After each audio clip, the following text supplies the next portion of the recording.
Mayong aga sa inyong tanan mga kauturan.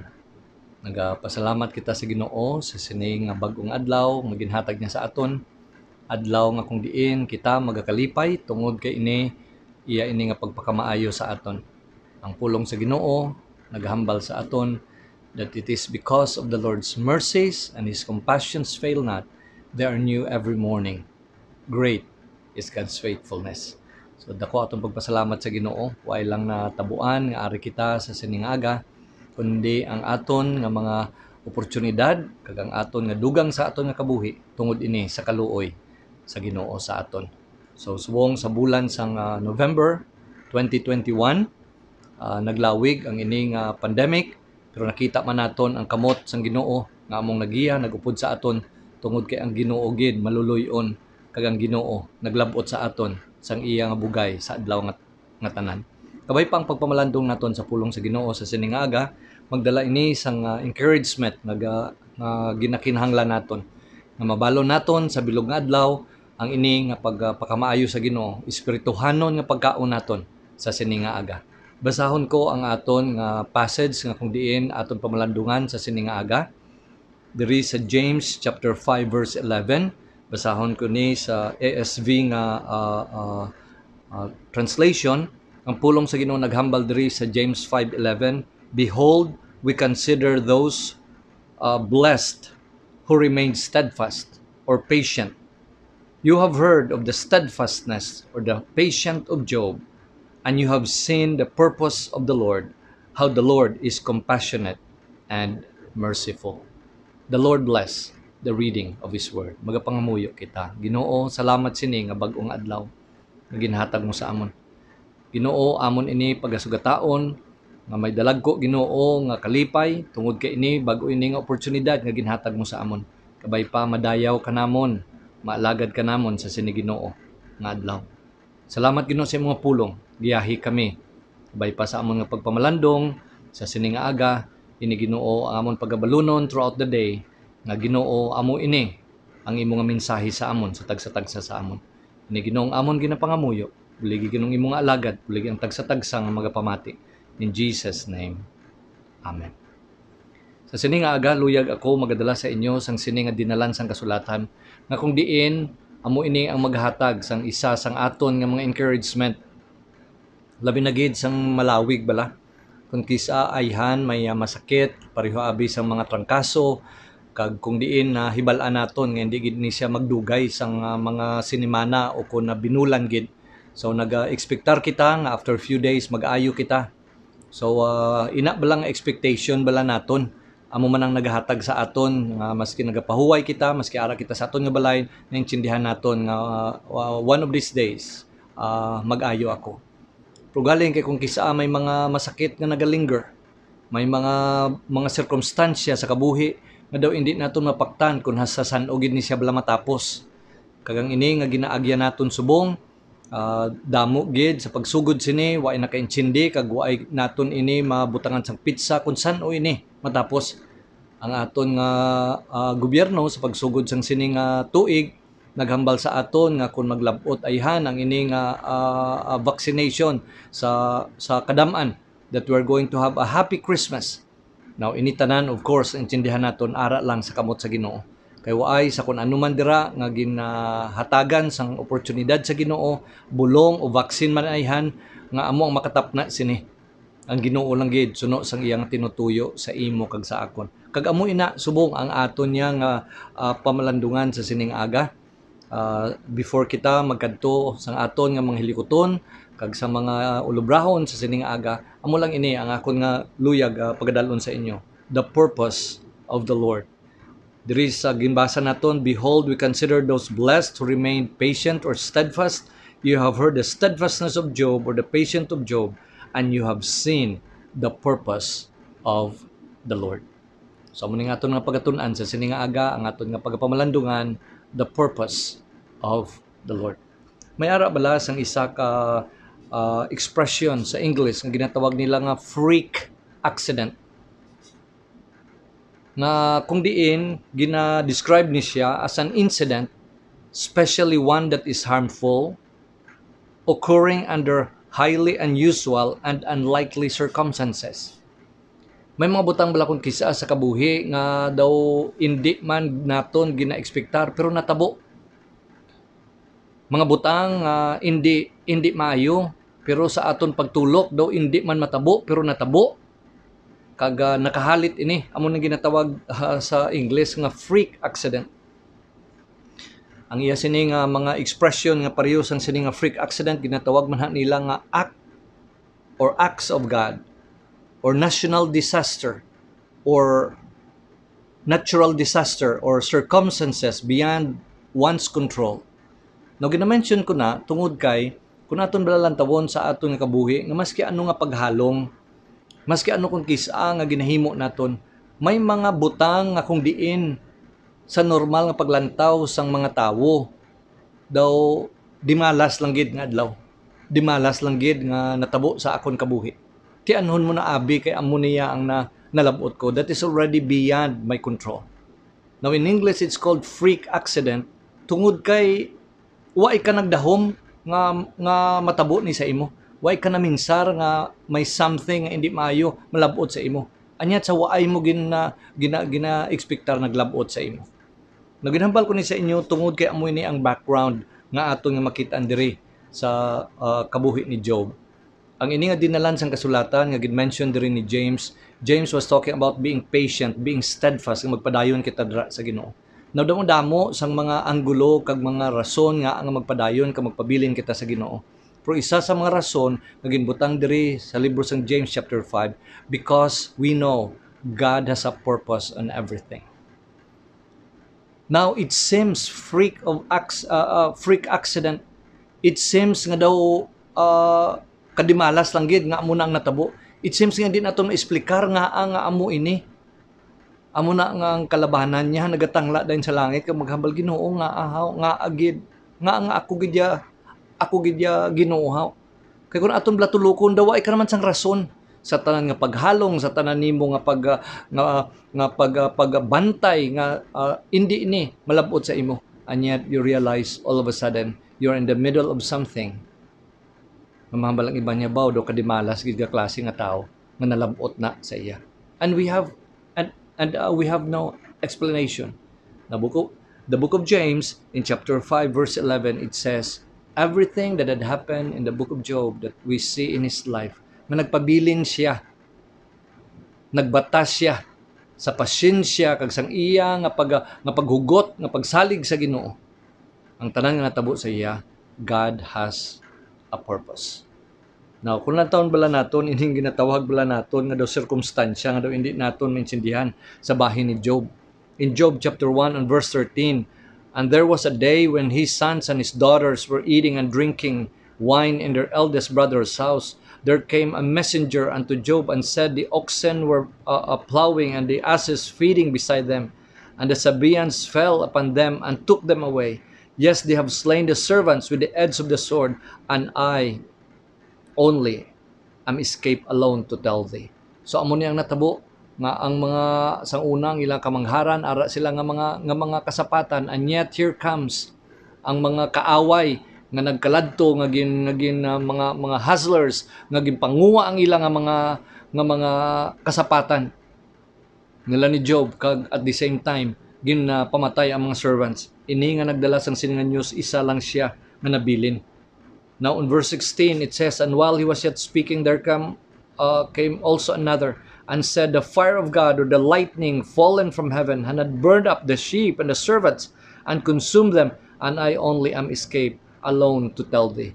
Ari naman another bad news nga daw mahambal gid naton lang daw ka freak accident lang.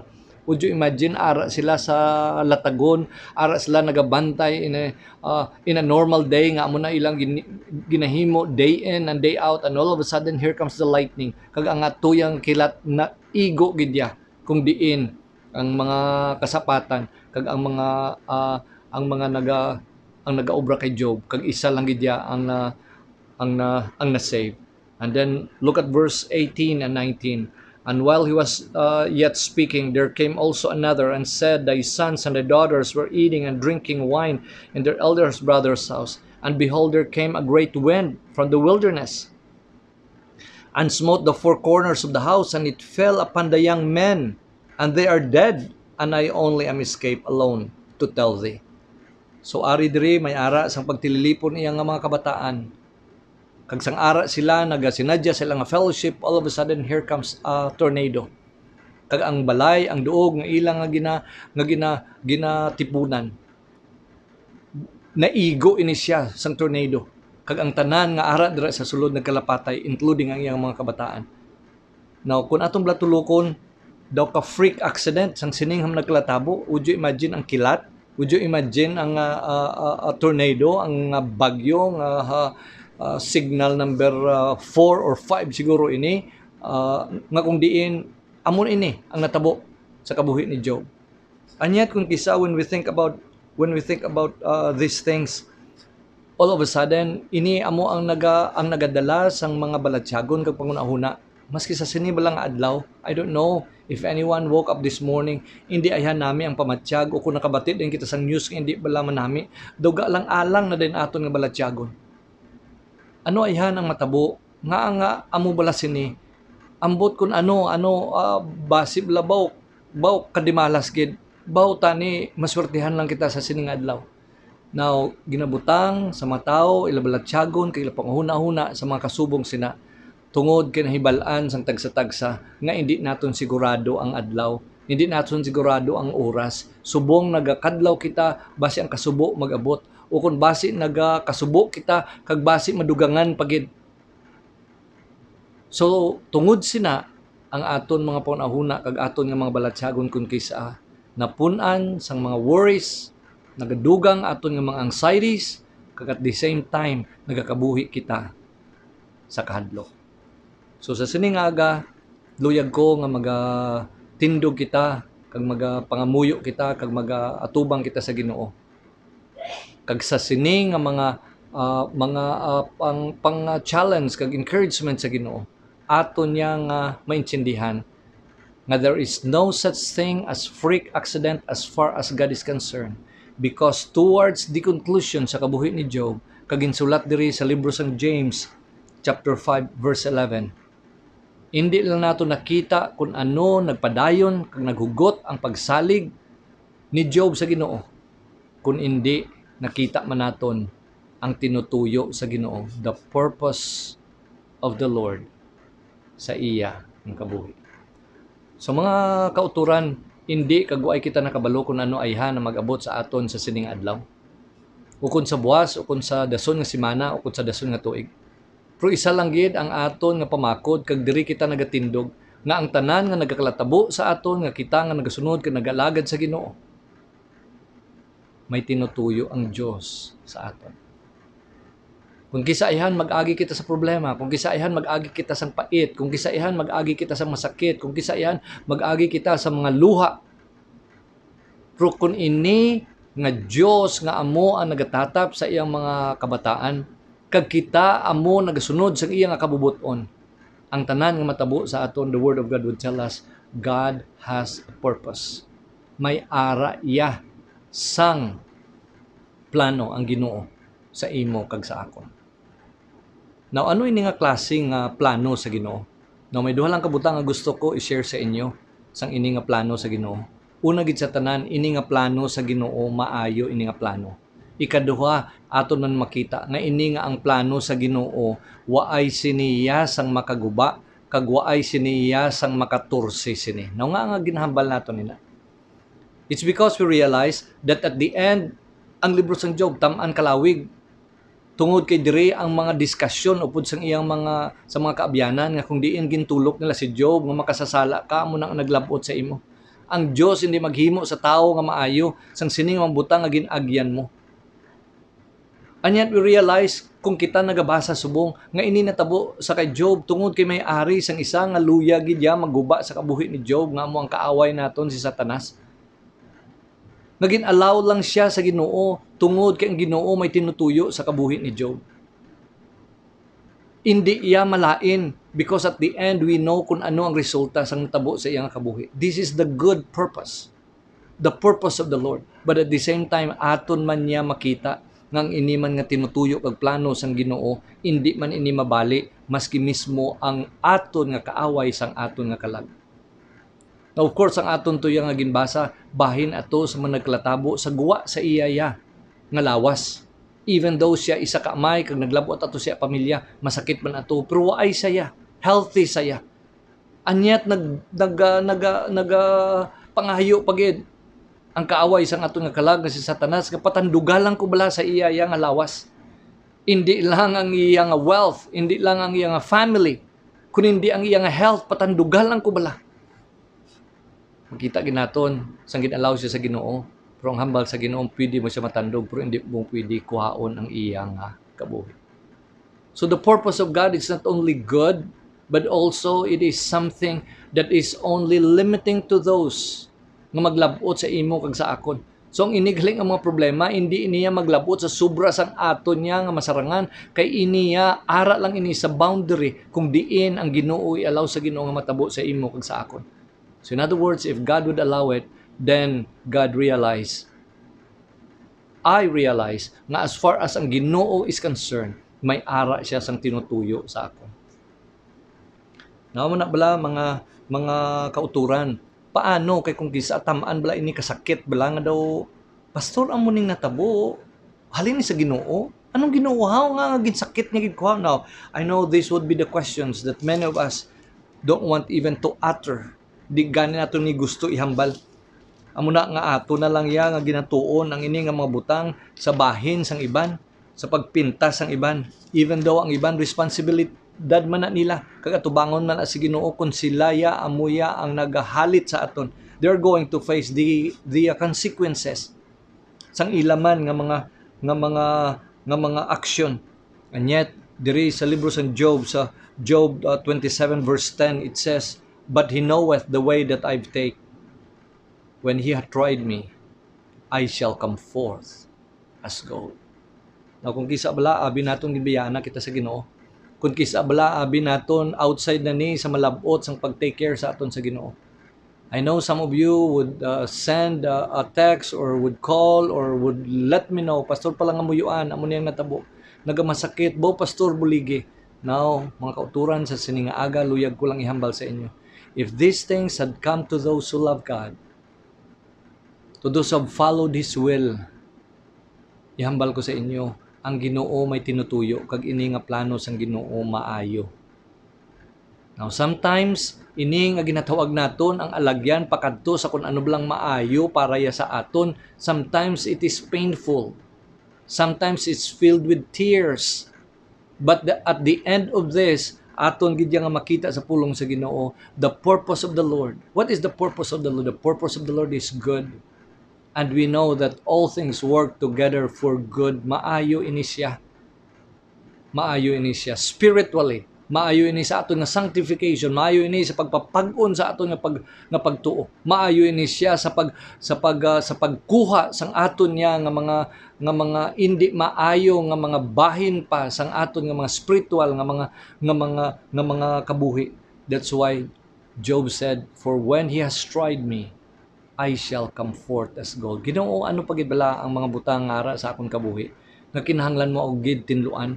Kag pinaagi sini nga mga sirkumstansya, kag sa mga masakit nga mga eksperyensya, I have to go through this para Ginoo nga mapudyot mo, makuha mo. Para Ginoo masala mo pagid ako. Para ang tanan dira nga hindi maayo sa akon kabuhi, makuha mo sa akon.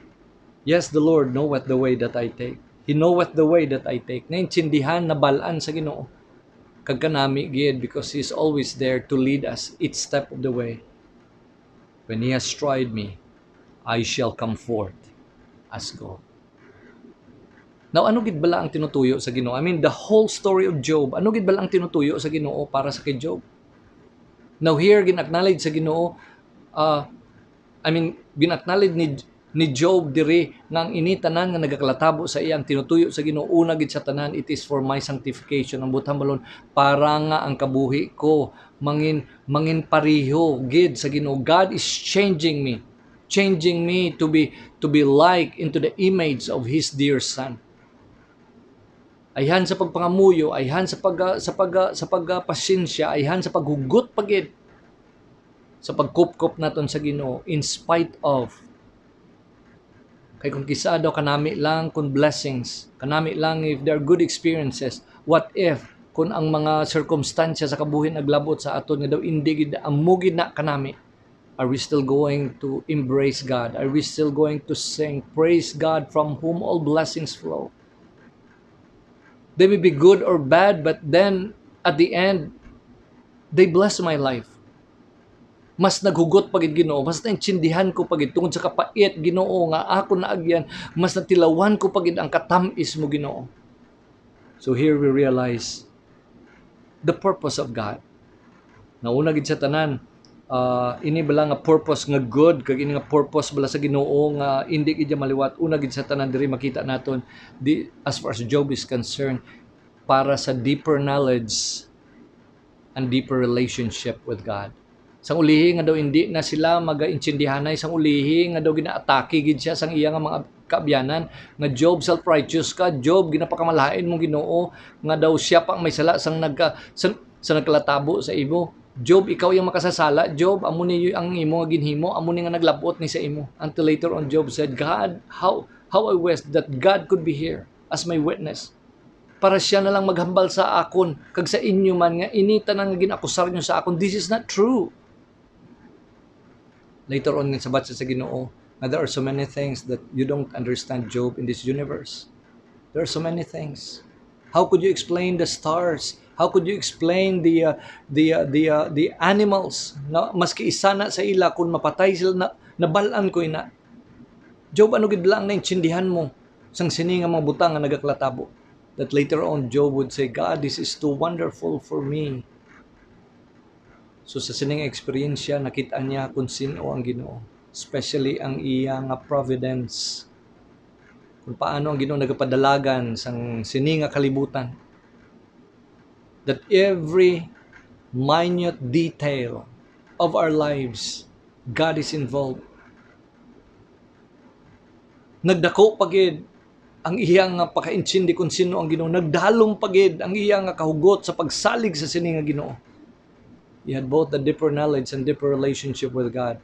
But also, we have also seen later on, nga tungod kay nagpabilin si Job, nga nagkupkup siya, the Lord had blessed him. Blessed him. So here we realize that ini nga mga sufferings nga ginalaw sa Ginoo, and yet through these sufferings, makita man naton kung paano man ang Ginoo that is fulfilling His purpose. But at the end, we know that Job was blessed. The blessing came after this. So mga kauturan sa sini nga aga, as we go through sang aton nga mga responsibilidad sa sini nga adlaw, I want us always to stand on this. Amo gid aton yang tindugan. Nang Ginoo may plano kung ano man nagkalatabo sa aton, kag ini nga plano sa Ginoo maayo ini sa aton. This may come in some bad experiences or painful experiences, but at the end, iniya pabalis karon sa Ginoo, this would come out good para ya sa aton. Kagwaaya sa maski sin-o nga amo ang makahalit sa aton nga hindi ina siya pwede mapagar kag masagang sa Ginoo, because God is always there. But also we realize that through this, Ginoo, I would have this deeper relationship with you. Ginoo, at the end kabalugid ako that you are also going to bless me through this. So kabay pa sa sini nga aga, ang aton lang gid na tutukan diri kung ano ang bahin nato niya, ang aton nga bahin na magkupkop lang gid kita ka magsalig kita sa Ginoo. Sa mga butang hindi nato maintindihan in the same way, I know damo rin nagkalathabo sa libro sa Job nga si Job, wa niya maintindihan, wa siya kay kabalo nga may ang Ginoo gali ginalaw niya ang kaaway. Wa niya maintindihan. Ang iya lang yang nakitaan kung ano ang na-experience niya. The same way with us. What we could only see and what we could only process with our minds and with our hearts, ang butang lang sa aton atubangan. But we don't see the bigger picture. So tungod sini amo ning hambal ni Job diri sa Job 13:15. Though he slay me, yet will I trust him, but I will maintain my own ways before him. He also shall be my salvation, for an hypocrite shall not come before him. So kanami no, Ang Ginoo damo sa hindi ko maintindihan basig ani amo ni maglabot sa akon Ginoo sa katapusan sang akon nga kabuhi. Kag kung i-allow mo ina nga kuhaon mo akon kang buhi, though he slay me, Ginoo, duwa lang gid kabutang ang pwede ko mahimo. Una gid sa tanan, saligan ko ikaw. Ikaduha, I will maintain nami no. I will maintain my own ways before him. Magalakat ako Ginoo nga hindi supak batok sa imo. Magalakat ako nga magkabuhi ako sa sini nga adlaw. Nga naintindihan ko gid nga tadlungon ko nga ako nga kabuhi dira sa imo tubangan. I'm going to live right.